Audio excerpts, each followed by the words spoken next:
রিক্সা, চৌধুরী বাড়ি যাবা? না বা, ওইদিকে যাবো না। কেন যাবা না? টাকা বাড়াই দিব না, চলো। আপা, টাকা দিলেও যাবো না, ওঠো। 1 মিনিট, তুমি ওনাকে নিয়ে যাবা কিন্তু আমাকে নিয়ে যেতে চাচ্ছ না কেন? উনি কি টাকা দিবে আর আমি দিব না? এই সুজন, টাকা আমার তো নিয়ন লাগবো না, তুই ওনারে চৌধুরী বাড়িতে দিয়া। এটা তুমি কেমন কথা কইলা? আমি তোমার রেখে ওনারা নিয়ে যাবো মানে? আমার কাছে কি টাকাই সব? আমি তোমার রেখে যাবো না। উনি কি তোমার বাবা? হ্যাঁ আপা, উনি আমার বাপ। আপনি কোন? আমি আমার আব্বার রেখে কি আপনারা নিয়ে যেতে পারি?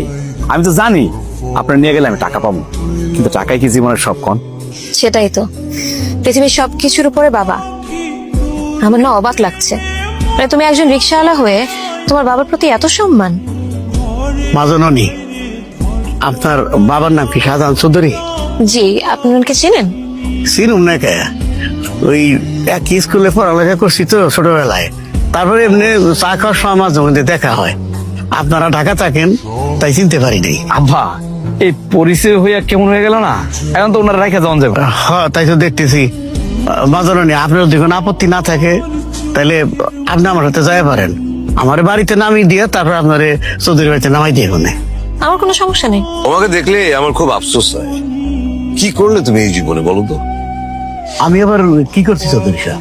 এই যে দেখো, আমরা এক স্কুলে একসাথে লেখাপড়া করেছি, একসাথে বড় হয়েছি, খেলাধুলা করেছি, কিন্তু সেই তুমি মজিদ হয়ে গেলে কৃষক, চাষবাস করে খাও, আর আমি সরকারি চাকরি করে এখন রিটায়ার্ড লাইফ লিড করছি।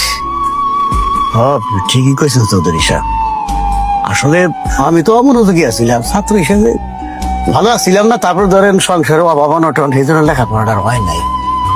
আপনি একা তো লেখাপড়া কইরাও কত বড় চাকরিজীবী হয়ে গেছিলেন, আর আমি কম আর কিছু কনে নাই। সেই জন্যই তো আপনার সম্মান দিয়ে কথা কই।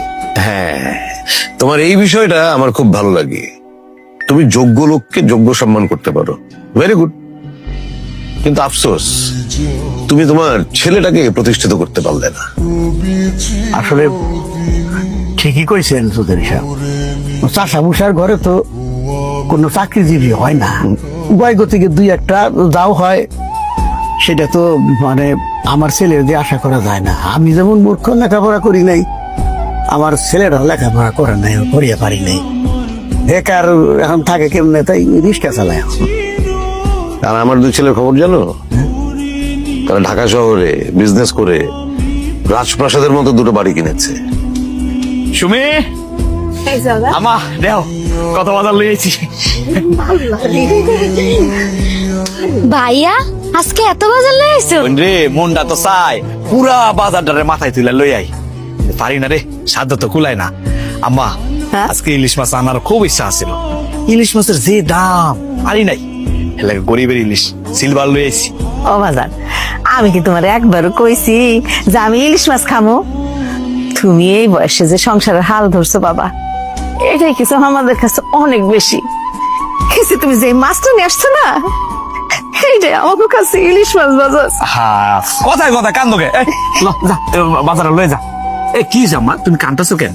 কি আজকে বিকাল থেকে না তোর আব্বাই শুধু কান্দে আর কান্দে, কিছু কই না।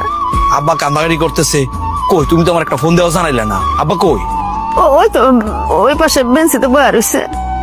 আমাদের পড়ালেখা করেতে পারি নাই, চৌধুরী সাহেব পোলাপান শিক্ষিত, আর আমি তো শিক্ষিত করতে পারছি। আমি এখানে ব্যর্থ না। ও, চৌধুরী কাকা তাহলে কথা কইছে না? বাজান রে, বড় লোকের মুখে কোনো কিছু আটকায় না। সে আবার একটা কইছে, আর সে তো মিথ্যা কথা নাই, সত্য কথা কইছে।